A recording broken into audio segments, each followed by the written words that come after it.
The gym lights hammered down like a second sun, bright and unforgiving. Music rattled the rafters, sneakers squeaked, and the bleachers were a riot of school colors, blue and gold, banners, faces lit by phone screens. Nate Parker stood in the center of it all like a lighthouse on a cliff. Perfectly angled smile, jacket slung over one shoulder. Everyone circling him with that proud, easy deference teenagers wore like armor. He tossed a plastic cup, caught it, and laughed in the exact way that made people believe he'd never learned how to be anything but certain. On the far edge of that certainty, in the shadows near the concession stand, Mike saw his opening. Mike loved two things: a crowd and the alteration of a moment into a story. That night he wanted gossip. He wanted spectacle. He wanted to make the world tilt and watch who fell. "Dare him," someone suggested, half jesting, half hoping the stakes would turn an otherwise stale pep rally into a legend. Mike didn't hesitate. "I dare Nate Parker to date Emily Clark for homecoming week." The room swelled like air before a wave. A few people made the face they made when they were trying not to laugh. Lillian, who sold concessions, dropped a tray. A soda fanned out like a weak comet across the tile. Nate blinked, then grinned. "That's easy," he said, loud enough to hitch the laughter into certainty. "How much are we scoring for this? Social points? Fame?" 200, Mike said, quick and performative, as though numbers could measure humiliation. He threw the metaphorical gauntlet into the bleachers and watched as it landed. Emily didn't hear the dare. She would have heard it as a collision if she had been there, words used like stones. Instead, she sat 2 blocks away on the roof of the art building, knees hugged to her chest, sketchbook spread across her lap. The night smelled of paint and rain-soaked asphalt. In the margins, she had drawn a butterfly, wings full of tiny cities, windows like eyes, streets like veins. It was the only thing that allowed her to breathe. The steady ink line, the quiet of the rooftop, the way the town looked like a map of possibilities if you held it just right. When Nate accepted, Mike whooped and the crowd roared. Someone filmed with a phone, and the clip would be there forever. Maybe 200, maybe 2,000 hearts, maybe 1,000 versions of the same joke. Nate's acceptance, a bright, careless thing, pulled at threads that would unravel slow and mean. Emily folded her sketchbook and went down the ladder before the rain could start for real. People at school divided themselves into half-lives, those who floated above the surface and those who paid attention to the undertow. Emily had lived on the undertow for years. She carried her life in a backpack with loose elastic and a lunch bought at odd hours. Her mother worked evenings at the diner and mornings at the dry cleaners. There was no history of family bailouts or legacy calls. When Emily talked about art, it sounded less like a hobby and more like a language she used to say the things she didn't have words for. Nate's world had a different grammar. His father ran a small construction business, conservative and exacting. Nate had learned to translate his father's expectations into championships and scholarships and the correct laugh in the correct place. Everything was measurable. Success was a score. When Nate smiled, he stocked the room with a dozen small victories, followers, favors, the way the principal nodded when he lobbied for a new sound system.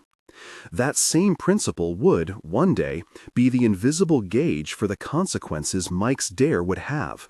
Not yet. Tonight, it was only shine and possibility, and that dangerous hunger for a crowd. After the pep rally, the crowd spilled into the street.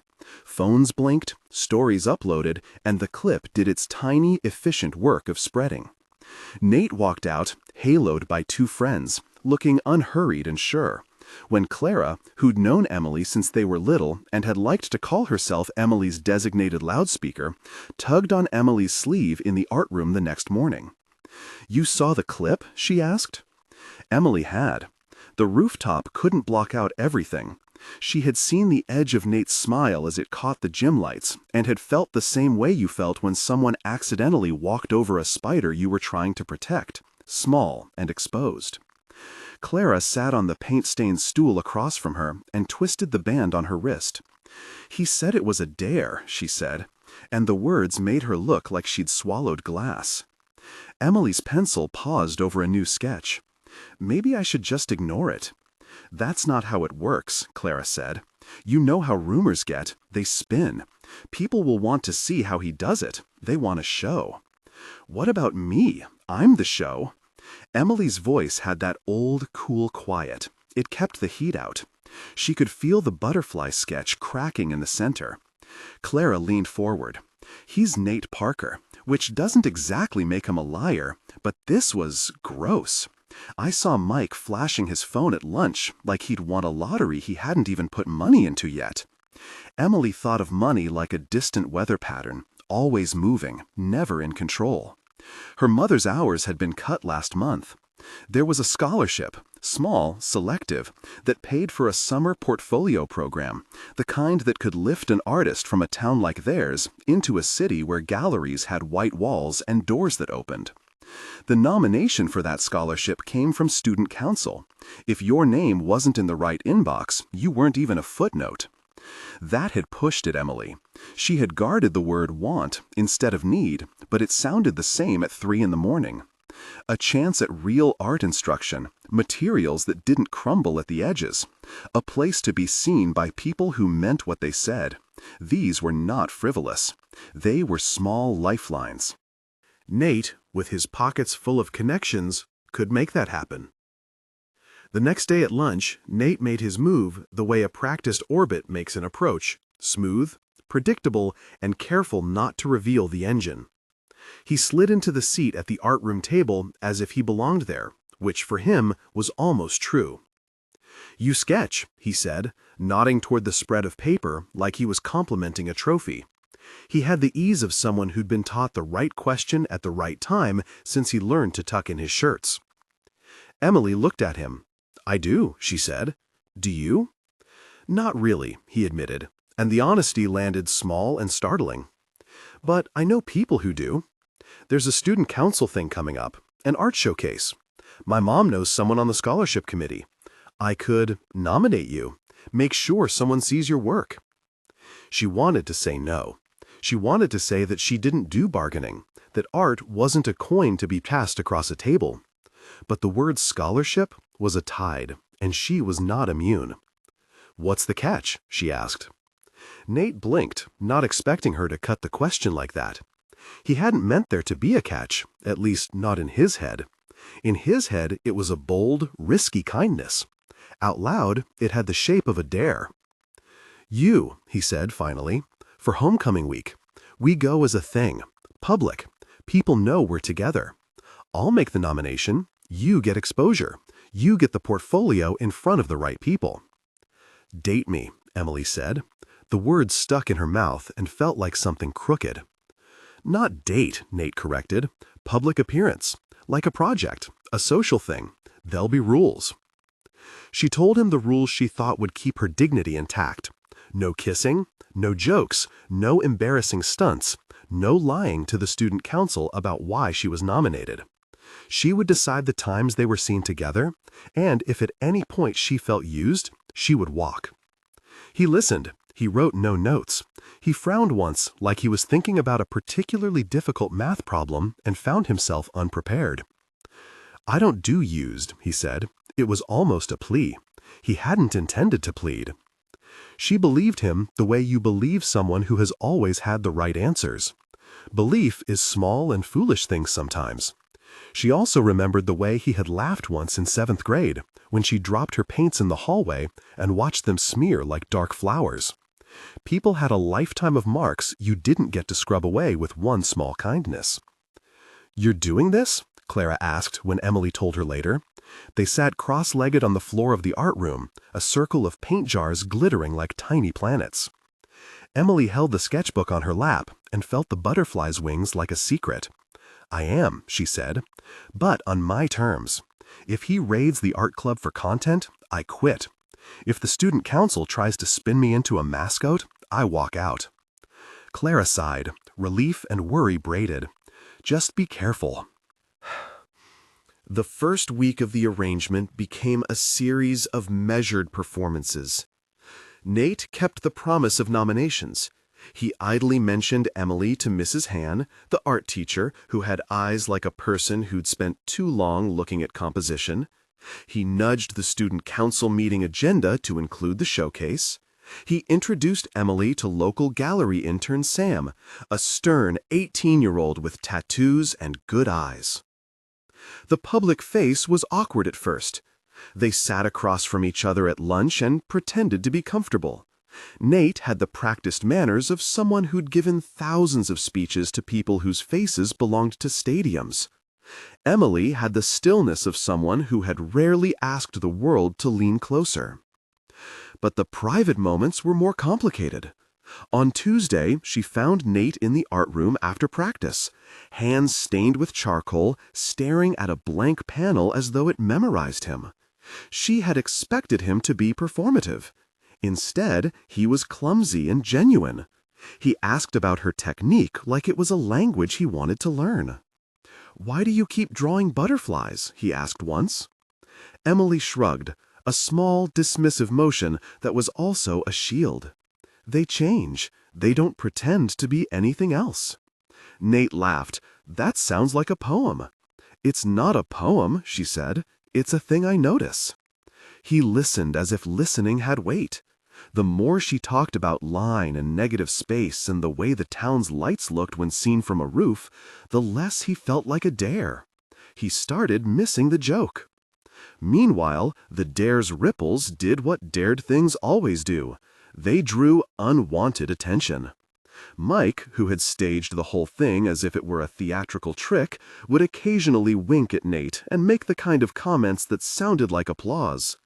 Some students started betting quietly on when Emily would crack, when Nate would roll his eyes, when the whole thing would be a night of laughter. Others watched closely, ready to pounce. High school is a place where moments are currency, and credit gets invested in spectacle. For Emily, life was simpler and crueler than theater. She had a list of needs that were not dramatic: bus fare, art supplies, a heater that didn't hiss in winter. The scholarship was a real thing, an opportunity to spend a summer at a real program where she could learn to speak art in formal terms, maybe get a portfolio with professional feedback. That was not a prize she could shrug off.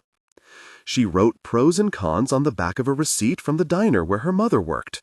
The pros were a short list: exposure, nomination, a shot at the scholarship. The cons were longer and had jagged edges: humiliation, the possibility of being reduced to a prop, the erosion of a secret garden where she could sketch for no one. That first week, there were small courtesies from Nate that didn't feel like parts of a performance. He walked her to the bus stop once when it rained suddenly, his jacket around her shoulders. He spoke up when a sophomore made a snide joke in history class. He sat through a faculty critique where her portfolio was praised in ways that made her face hot and steady. He was present, not flashy. At night, when he lay awake, Nate replayed a different series of private moments. He remembered a landscape of small humiliations at home, a father who measured his worth by the things he could fix, a room where accolades were stacked like trophies and homecomings were another arena. He had learned how to be liked early because being liked translated into leverage in a life that never asked for softness. His acceptance of Mike's dare had been a reflex. The challenge was a currency of masculinity and social proof. Saying yes had felt like following the map. Taking Emily's name into it had felt like adding color to a sketch. He thought the color would be flattering. He didn't foresee the way colors blend and change. By the middle of the second week, a new dynamic had settled between them. It wasn't romance in the novel sense. There were no grand confessions, no urgent kisses. It was a mutual watching, small accumulations of knowledge. How she tucked her hair behind her ear when she concentrated. How he had a scar on his left knuckle from some boyhood accident his mother told as a cautionary tale. They traded details like people trading small, useful things. Outside that bubble, consequences stacked. Mike's joking began to feel brittle. He liked the idea of having set something in motion more than he wanted the thing itself. He prodded and then looked away when he saw the effect, like someone who'd lit a match to see a moth go up, then regretted the sight. On a rainy Thursday, a message circulated in a group chat and slipped into the wrong hands. The screenshot was plain: Mike's text thread. It was Barrett's laugh, the picture of a folded slip of paper that read, $200, Nate dates Emily, a string of emojis that made cruelty look casual, and Mike's crowing about social currency. Someone had forwarded it without the freckles of context, and it moved through the school like a virus. Clara saw the thread first.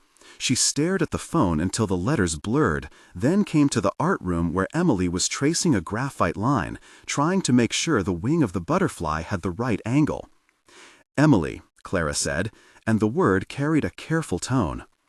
"What is it?" Emily asked, because she had learned to ask straight questions and not let worry become something that padded rooms.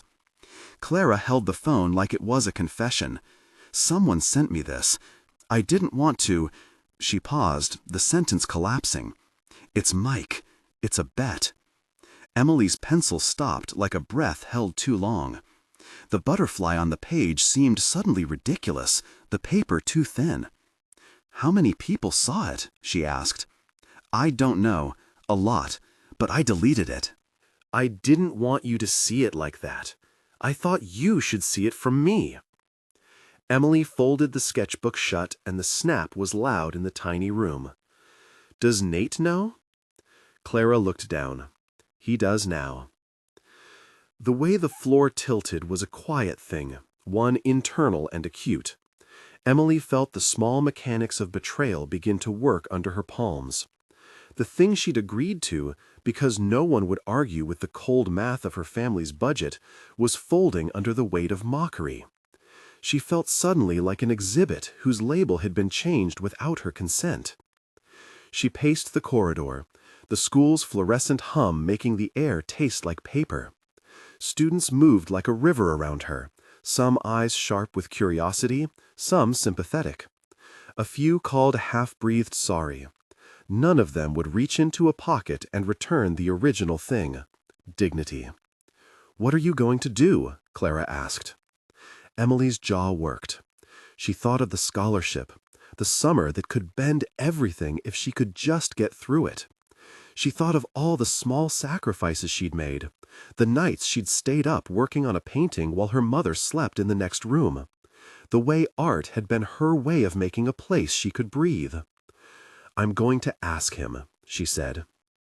When she found Nate, he was in the courtyard with a group of people, laughing about a joke someone else had told, his laugh like a bright stone chipped off and examined for clarity. He saw her approach and his smile froze. "Hey," he said, as if they were merely catching up. "We need to talk," Emily said. Her voice had a clarity that was not angry, but that carried consequences the way a bell carries sound. He glanced around. "Is this about the nomination?" "It's about the text," she said, "about Mike's bet, about a piece of paper in a group chat that says you did this for a laugh." Nate's face shifted, a page being turned. He didn't reach for excuses. For once, the armor was thin. "Mike and I joked about it," he said. "It was stupid. It didn't mean—" "It was never a joke to me," Emily said. "You offered me a thing I needed and attached my name to a headline. Do you know how that feels?" He looked at her like he was trying to measure an unfamiliar object. "It feels terrible," he said. "I didn't think—" "You didn't think." The words were softer than she wanted, but raw and exact. "You don't get to not think now, not when people are laughing."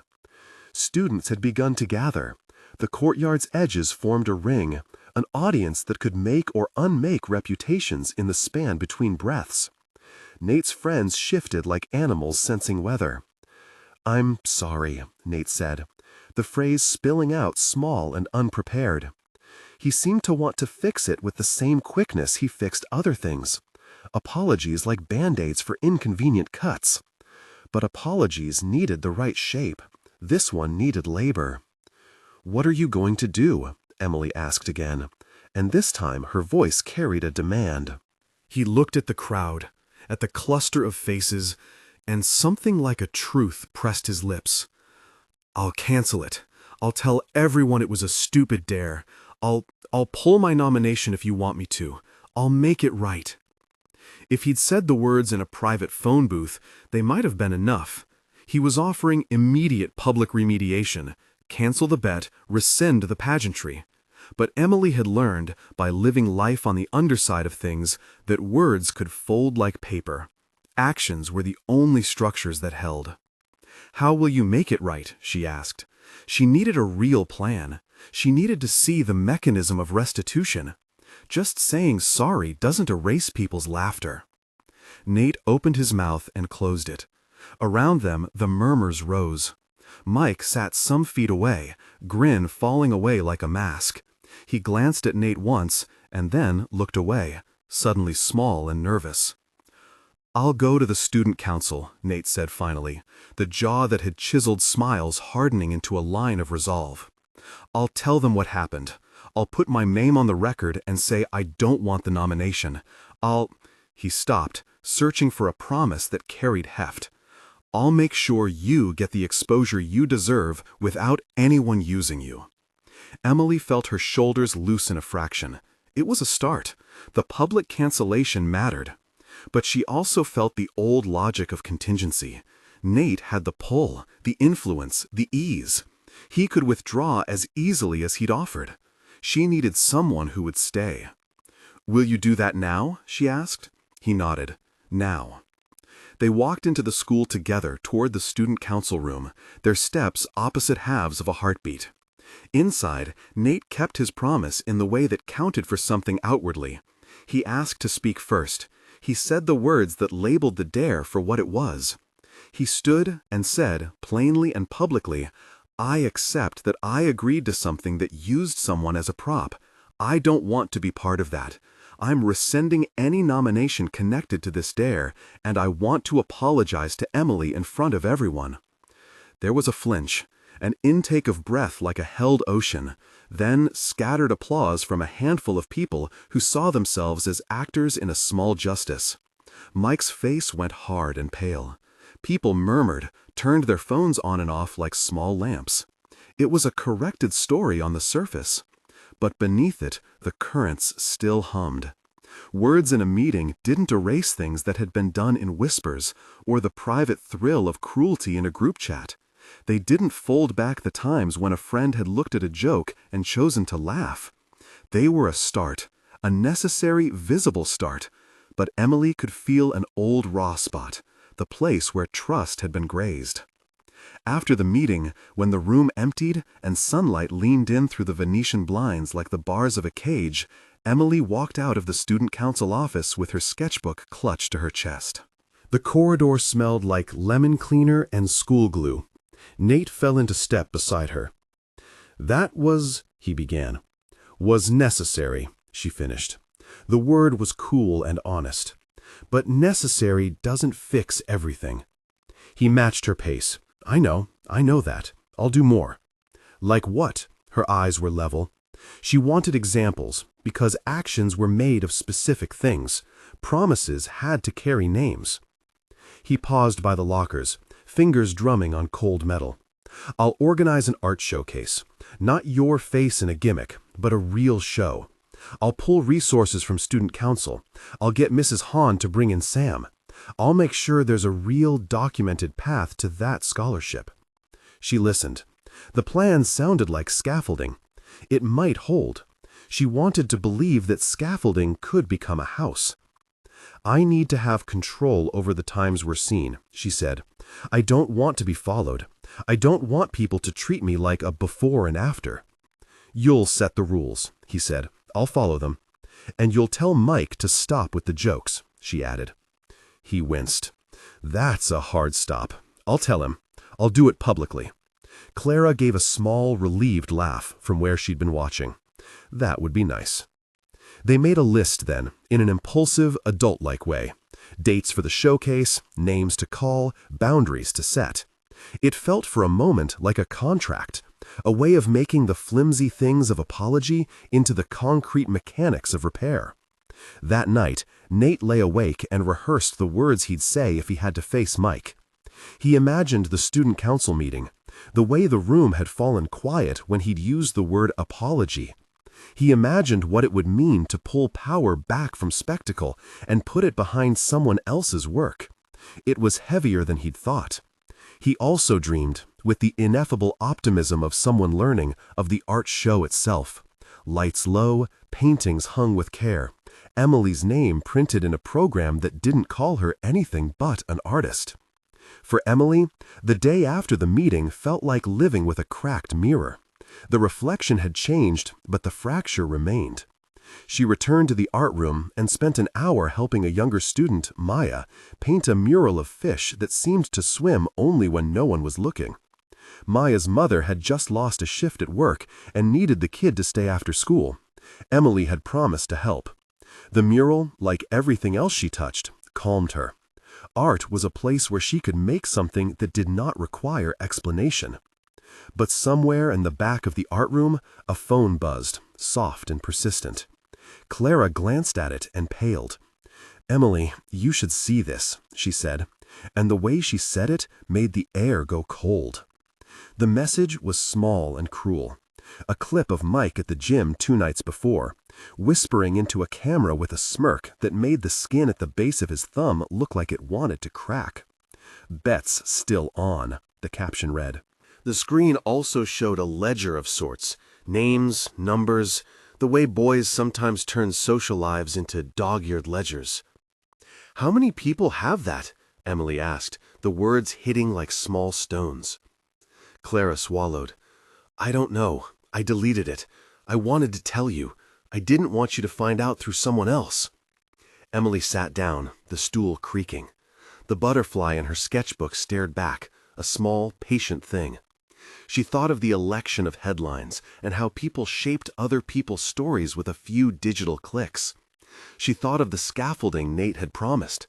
Scaffolding could be undermined, or it could hold. She rose, steadier than she felt. "I have to confront him," she said. Nate was in the courtyard again, a figure in the soft afternoon with a thrown jacket. When Emily approached this time, there was no choir of faces, no audience. It was just 2 people in a space that had room for truth. "You knew," she said. He looked at her bare-faced. The admission was a blade. "No, I didn't know it had been turned into a ledger. I knew Mike joked, but the ledger—" "It's not funny, Nate," she said. "Even if you didn't know, he used your name. He used me." His hands found each other. For a moment, he seemed younger, the reservoir of certainty pulling low. "I'm sorry," he said again, but this time the apology bent toward a promise. "I want to fix this. I'll take Mike to task. You keep saying you'll fix things," she said softly. "But fixing things for me means more than rescinding a nomination. It means you notice the amount of work behind my art, not just the art in a picture. It means you stop people from treating me like a before shot."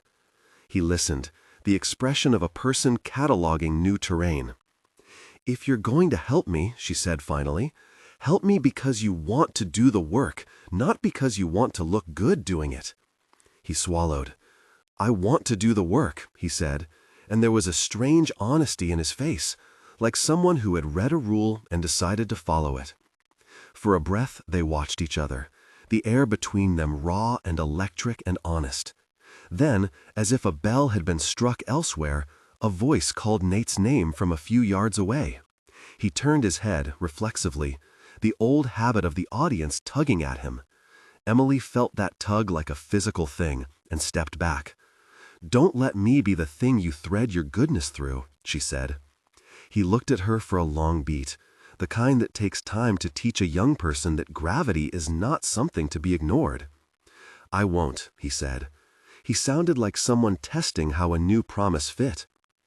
They walked away from each other. It wasn't a rupture yet, It wasn't amending either. It was the fulcrum of something that had begun to move.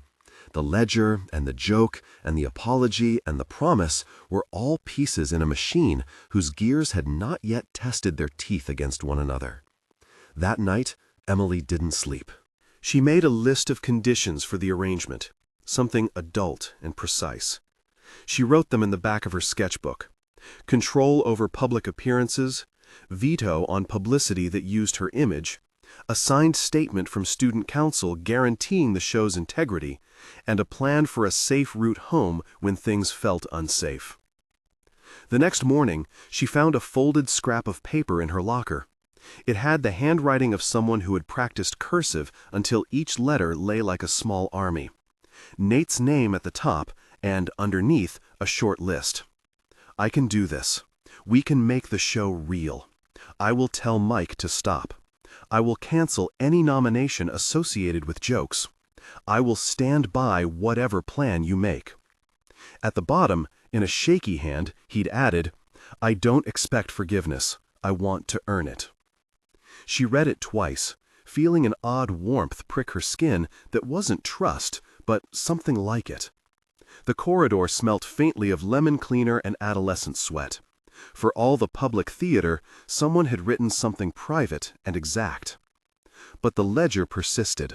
The group chat, the forwarded image, those things had a hard little physics. Once released, they spun. People who had nothing to do with the dare began to weigh in. Some sent pity as if it were a kind of currency. Others sent jokes like small missiles. A rumor started that the nomination had been a publicity stunt, and even those who wanted to be kind began to stammer over how to correct the record. The week hurtled forward with all the speed of things in schools. Rehearsals for the homecoming float tried to go on as if nothing had shifted. Mrs. Hahn scheduled a critique, and Nate and Emily stood before the board while students whispered like a surf just out of earshot. Emily spoke about line and texture and the way a painting should allow for silence. People listened because Mrs. Hahn made them. A few faces softened. That was something, a small and necessary thing. Then, at the end of the second week of their arrangement, someone posted a short video on the school's anonymous feed. Mike, laughing, the ledger on the table in front of him, the number 200 scrawled large across the camera view. The caption read, "Let the games begin." It rippled through the school the way a falling thing does. Sudden, indiscriminate, loud. Students clustered in corners murmuring. Teachers frowned in staff rooms. Parents, inevitably, said things at kitchen tables. The ledger had teeth, and it found purchase. The public rescission Nate had made didn't erase the fact that there had been a ledger to begin with. Emily stood in the doorway of the art room when she saw the post. It was small and terrible and simple. A single message shredded something that had felt like a fragile construction of consent and replaced it with the same old machinery, spectacle. She thought of the butterfly with its tiny painted cities. She thought of the way things change by degrees until a pattern emerges. Her hands shook when she closed the sketchbook. The room felt close, as if someone had tightened the air. She looked at Nate in the distance, sitting on the windowsill, hands in his pockets. Up close, he looked smaller than the gym lights version of him had been. Human, undeniably fallible. He caught her eye, and the look they exchanged was a map of complicated things. Some apology, some guilt, a hunger to fix. He stood and started to walk toward her. But Emily did not meet him. She felt too much like a spectacle already, and there were too many people watching. Instead, she turned and walked out of the art room, past the mural of fish that only swam when no one watched, down the corridor that smelled of lemon cleaner and old paint. At the edge of the football field, rain began to fall, as if to wash the ledger away. She pulled her hood up, opened the sketchbook, and pressed the butterfly into it like a talisman. She had to decide whether to stay in the structure Nate and the student council had offered, or to do something else entirely. Something that might cost her the scholarship she needed, but keep a piece of herself intact. Her phone buzzed. A message from Clara. "Are you okay? I'm here." She typed back, "I don't know." The rain filled her hairline. In the student parking lot, headlights cut through the dusk in small columns. Emily considered going to Clara's, to the diner where her mother worked, to anywhere that might feel safe. She considered walking until the sketchbook was soaked and the paper bled away into nothing. Instead, she turned her steps toward the river that ran behind the school, where the town's lights turned the water into a smudged mirror. She sat on a wet bench, the butterfly folded in her lap, and for the first time in a long time, she let herself feel how small the ledger had made her. Not because the object itself had weight, but because it had turned people's attention into a thing that could be bought and sold. It had the power to turn attention into currency, something that could be traded for laughs and then cashed in against a person's dignity. The river beside the school was a thin, slow thing under the street lamps, more a suggestion of water than a current. Emily folded the butterfly into the sketchbook until it felt like a small fossil, and watched the town's reflected lights smear across the surface. For a long time, she simply sat. The ledger had unspooled everything fragile: consent, control, the quiet ways a person can become an exhibit. She thought of the mural she'd been painting for Maya, how the fish only seemed to swim when no one was watching, and felt, somewhere under the cold, a kind of weary resolve. If people wanted stories, she would stop giving them easy ones. At home, her mother's late shift left her house dim and warm in a way that felt both comforting and like another kind of exposure. She could go back, curl up on the couch with a blanket that had seen better winters, and pretend the ledger was an ugly dream. Or she could make a move that looked more like survival. Call Clara, sleep on her floor, talk, if talking helped at all. She thumbed through messages and found one from Clara. "I'm here. Really, come now. No judgment." It read like an anchor. She typed back, "I'm going to sit by the river for a while." There was a pause, and then Clara's response, "I'm bringing hot chocolate. I'll be 5." Emily stayed until the sky lightened in the east, until her fingers lost enough feeling that the pages of the sketchbook blurred. When Clara found her, she was wrapped in 2 cheap blankets and had smeared half the coffee on her sleeve with shaking hands. Clara carried the takeout cup like a priest with an offering, and sat silently beside her until Emily's breath slowed. "You should have told someone," Clara said finally, not accusatory but fierce in the way friends are when they care. "I didn't want it to feel like a rescue," Emily said. The honesty tasted like metal. "I wanted to decide how to be seen." Clara caught one of Emily's hands like it might float away. "You always get to decide." For the next 24 hours, Emily did decide. She showered at Clara's house, rubbed at the lingering coal of humiliation away with hot water and slow patience. She called her mother, and heard the tired comfort of a woman who had been punched by life but kept a steady grip on the small things that mattered. Her mother's voice when she said, "You sure your ankle's all right?" had nothing to do with the ledger. It was pure care. Emily promised she'd be home that night, and the promise landed like a small stone in a pond. It didn't smooth things out, but it made them visible. Meanwhile, Nate's panic was a physical thing. He had left student council after Emily's step back with a list of promises and then watched, horrified, as the ledger resurfaced like algae in slow bloom. He tried to fix by acting immediately, calling the principal, scheduling a second public statement, but public gestures no longer felt to him like repair. They felt like the kindling around a single flame, necessary to set the right mood, but useless if the underlying structure was rotten. He did what he hadn't known he might do. He spent the night walking the town.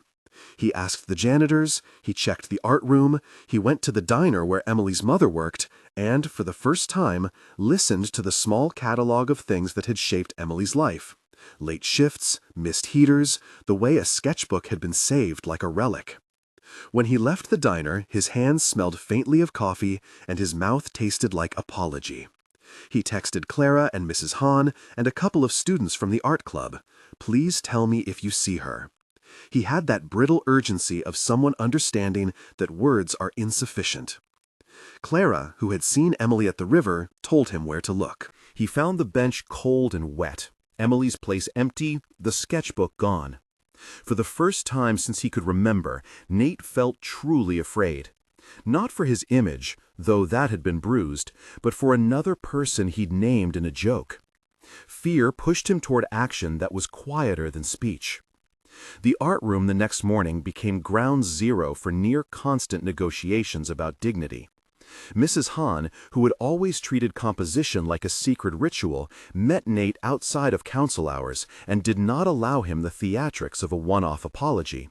She made him sit down and list, item by item, what he would do to make sure the art show he'd promised was not another stage. "This is about structure," Mrs. Hahn said, folding her hands like a person who had handed out tough love for years. "If your apology is a speech, it dies when the room empties. If your apology is a program, it survives into next semester." He listened, and for the first time he began to design restitution like a syllabus. He resigned from student council duties that centered spectacle and asked to be placed in charge of logistics, venue, funds, a scholarship jury that included students and community members who wouldn't make a game of another student's life. Mrs. Hahn nodded slowly, and then, quietly, she told him to bring people who would do the work. No celebrity gestures, no token photos. Build something that would last. Emily heard rumors of the changes, but kept her guard high. She agreed to meet Nate at the community center only after Clara insisted, and only with strict rules. They would talk in public, there would be witnesses, and she could leave at any moment. The meeting occurred under fluorescent lights and the neutral hum of an empty after-school room. Nate arrived with a binder, an almost embarrassing display of earnestness, and a manila folder of named contacts. It was awkward, but it was also the first time she had seen him arrange his shame into a plan. "I said I wanted to earn it," he said, voice low. "Not with words, with work.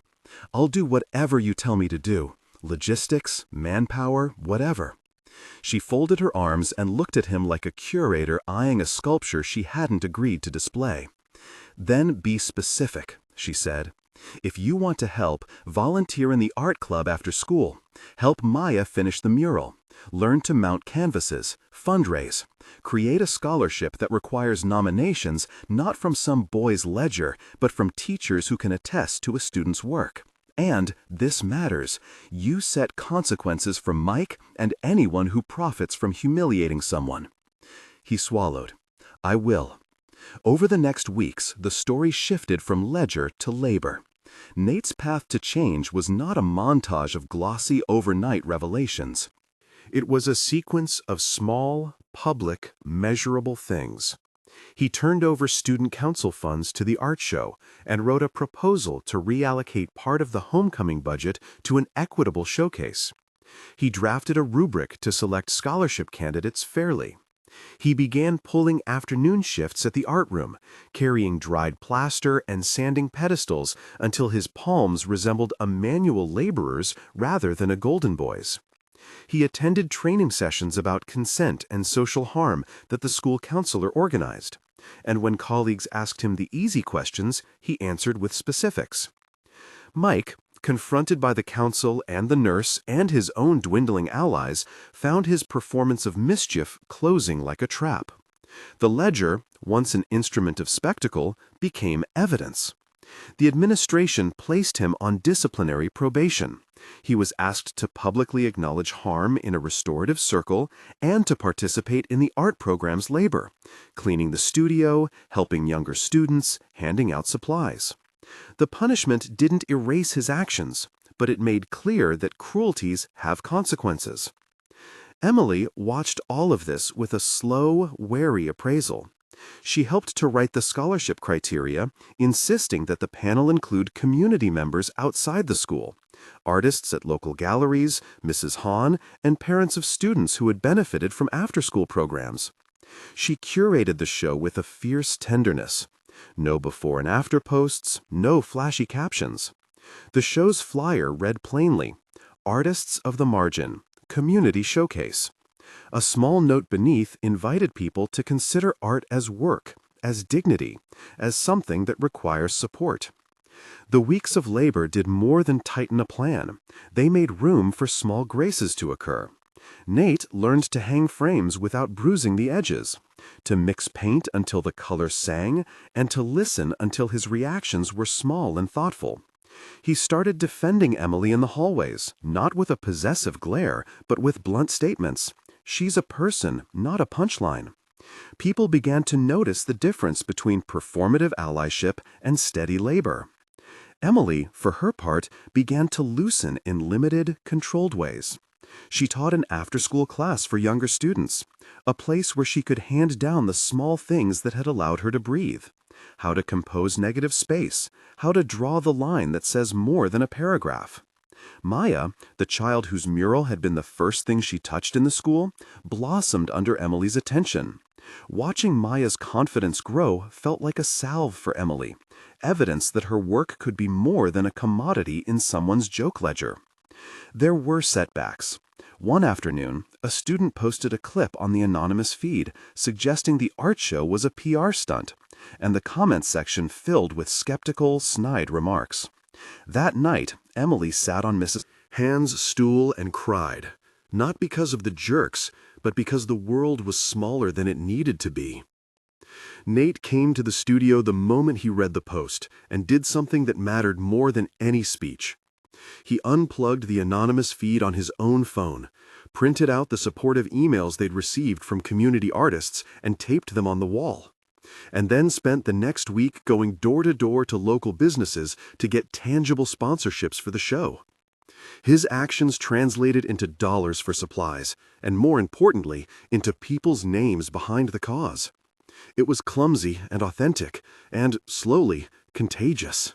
The project grew into a real thing, an art show in the school gym with carefully arranged lighting, a jury, and a small donation jar that would seed a micro-scholarship fund for next summer.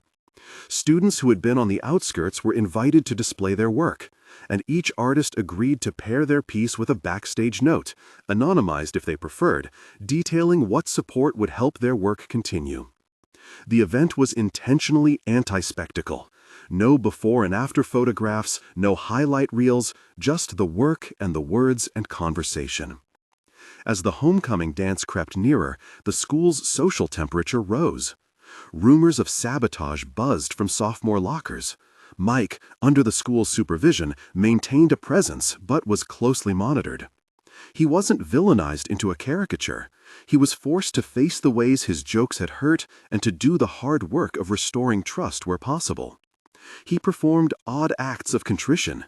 He wiped tables, he fixed broken easels, and he endured the awkwardness of being the person whose ledger had become a cautionary tale.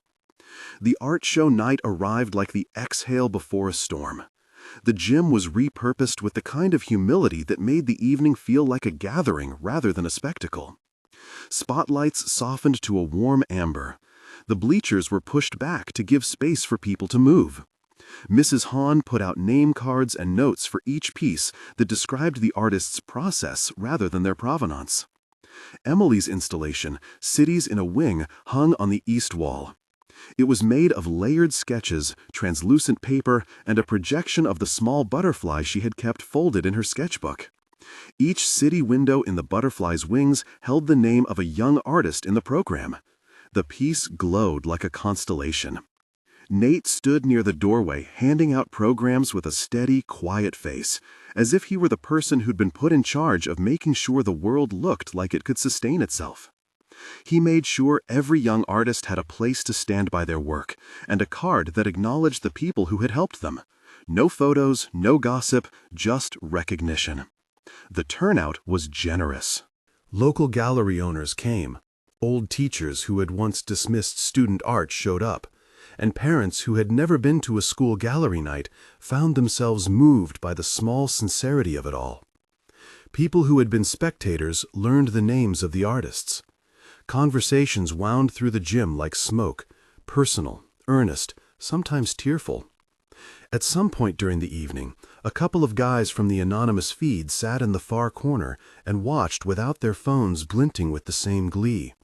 Small things shifted. The ledger, once glittering, lay forgotten in the back pocket of a backpack.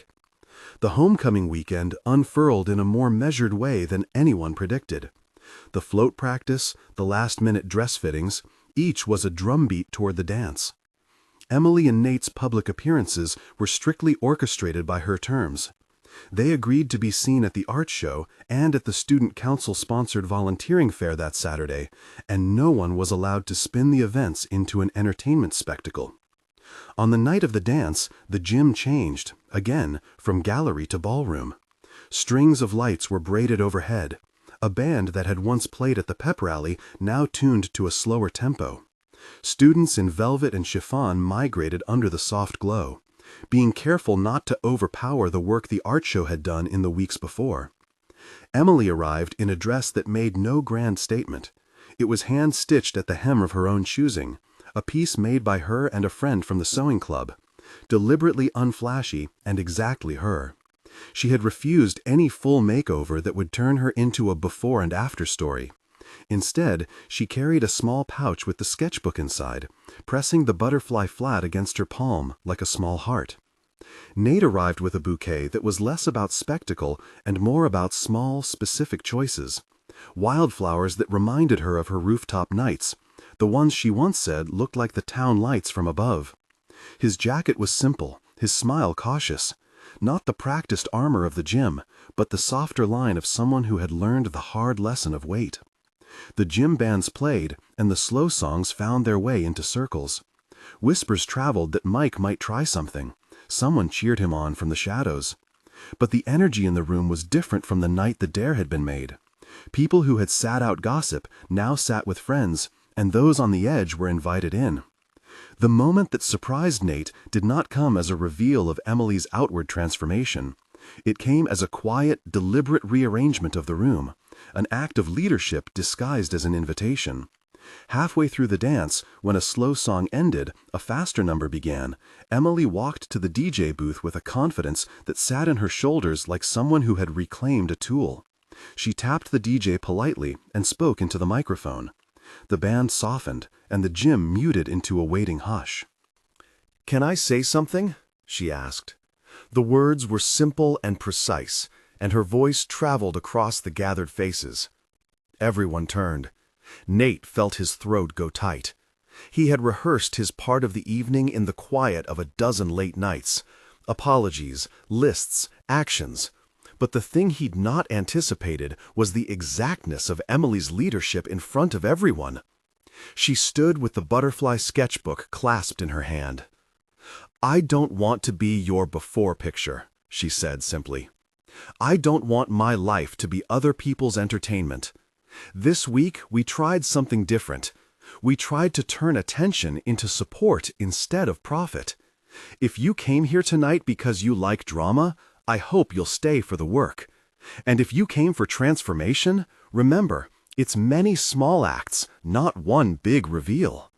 She nodded to the art show volunteers, to Mrs. Han, to the people who had quietly set up supply bins and made tea and carried frames. Everyone here did something. If you want to dance, dance.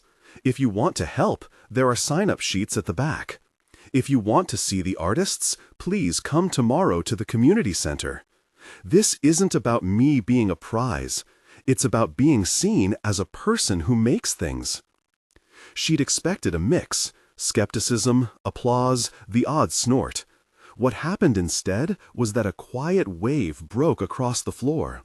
People stood and applauded in a way that felt honest rather than performative.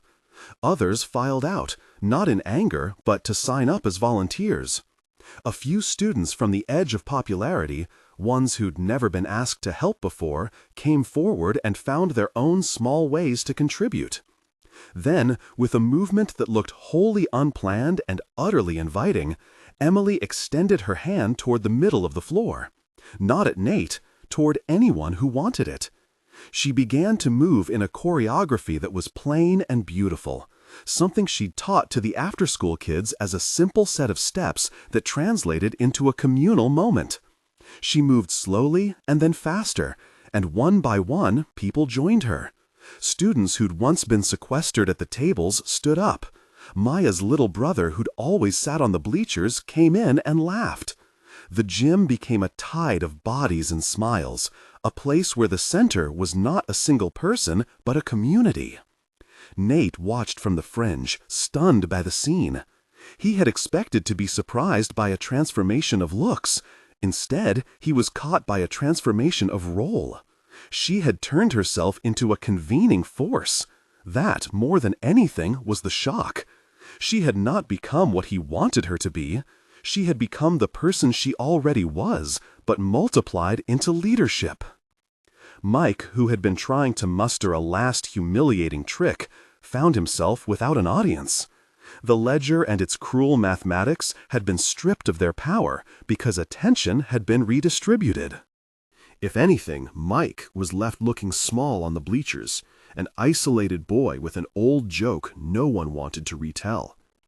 After the dance, the gym hummed with a new sort of satisfaction, one that looked like relief instead of victory. Nate found Emily at the edge of the floor where they'd agreed to meet if the evening felt heavy. She had a ribbon tucked into the crook of her elbow and the butterfly sketchbook under her arm. "You surprised me," Nate said. The sentence was clumsy, a worn shoe trying to fit. She looked at him, the kind of look that weighed intentions, measures commitments, and cataloged whether words had roots. "I surprised myself," she said. "I also used my night to make people dance." He took a breath like someone finally allowed to exhale. "I'm sorry for how it started," he said. "I know I can't erase what happened, but I want you to know I'll keep doing the things I promised. The fund is set up, the jury is organized, and we've already got 2 local artists agreeing to mentor next summer." She watched him in a way that measured time. "I see the work," she said after a moment. "That's how it begins." Nate nodded, "And I'll keep doing it, if you let me." She folded the butterfly back into the sketchbook and held it for a beat as if deciding whether to place it back in a drawer or hand it to him. Finally, she touched the edge of his sleeve with her fingers, an almost imperceptible thing, and for the first time since the ledger, she allowed something like softness. "Let's keep it about the work," she said. "No grand endings, just work." He smiled with the kind of relief that had nothing to do with image and everything to do with learning how to steady a life by other people's needs. "Work," he repeated. The weeks after the dance were not cinematic reconciliations. Nate continued to show up for tedious jobs, organizing donation pickups, laminating name tags, spending Saturdays at the community center cleaning brushes and learning to repair cracked frames. The scholarship they seeded with leftover homecoming funds was modest but meaningful. It paid for a summer portfolio program and materials for 2 students annually. Nate wrote the first check from his pocket money and recruited local businesses to match it. He attended meetings where he didn't speak and listened. He learned to be present without trying to perform heroism. Emily continued to curate, teach, and make work. She didn't suddenly trust him completely. Trust, she had learned, was a ledger of a different kind, one kept by actions, not headlines. She gave him small tests, let him run an after-school workshop solo, ask him to coordinate the pickup of donated canvases, invite him to a parent-teacher meeting. Each time, he did the task, sometimes awkwardly, sometimes clumsily, but with a steadying determination that made the small things happen. There were other arcs, too. Mike apologized in a restorative circle and spent the summer working with the after-school program. His arrogance was tempered by routine labor and the stares of kids he'd once made fun of. Clara, who had been Emily's steady voice through everything, found in the art show the platform to run a youth mentorship program that paired older students with younger ones. Maya's mural won a county arts prize for a small-town community program months later, and the plaque on the community center wall had Emily's name carved into it quietly beneath the list of contributors. At graduation, a soft way off in the future that everyone hinted at but rarely spoke out loud, Emily's name was called with a scholarship note beside it. It was not a shock. It was an arithmetic result of work. Applications reviewed, interviews scheduled, a portfolio that had grown messy and brilliant. Nate clapped at the back of the gym like someone who had learned what applause could mean when it wasn't a currency. In the end, the dance had been less of a pivot than a proof. The ledger had once promised spectacle. The community rebuilt the ledger of its own measures: time given, art taught, funds allocated, names remembered. Emily and Nate did not ride a wave of sudden forgiveness into a perfect partnership. What they had was slower. He kept showing up. She kept setting the terms. They negotiated boundaries and promises and, in the small hours of the day, sat together on the art room floor cleaning brushes. One spring afternoon, months after the dance, Emily led a small class of kids under a skylight. She showed them how to render a butterfly wing and then asked them to add a tiny city window somewhere inside it, an idea of home in miniature. Nate sat at the end of the table mounting a small frame, hands steady. A little girl named Rosa looked up at him and asked if he liked art. He nodded thoughtfully. "I'm learning to," he said. Rosa beamed with the kind of unfiltered delight that made everyone's work worthwhile. Later, as they cleared brushes, Nate and Emily walked out to the rooftop where the town looked like a map of possibilities, the way it had seemed to her the night she'd first drawn the butterfly. "You still draw them?" he asked. She opened her sketchbook and, without hesitation, showed him a new filled page where tiny windows glowed in inked wings. "Always," she said. "They remind me that people can move, that things can be rebuilt." He studied the drawing with a careful, almost reverent expression. "I'm glad you stayed," he said simply. She looked at him. There were no fireworks, no cinematic embrace, only two people who'd agreed to keep building. "Me too," she said. Then, because small gestures matter, she handed him a tiny scrap of translucent paper where she had sketched a minuscule city window. "You can keep this," she said. "But remember, it's not a prize, it's a reminder." He tucked the scrap into his wallet like a promise he could carry. It wasn't a token to show off. It was a weight that would remind him of work to be done. They stepped back inside, the rooftops wind folding their jackets tighter around them. And as they walked through the open doors, the light from the skylight fell over them like a benediction, not of drama, but of steady warmth. If you love slow, real stories about people learning to repair what they've broken, tap like. The final image is small and domestic. Months later, during a quiet art fair at the community center, the scholarship they started is now a small, steady fund. Families who once whispered about the ledger now sign up to donate canvases. Emily leads a workshop for younger artists, and Nate arranges the logistics with the same care he once used for football trophies.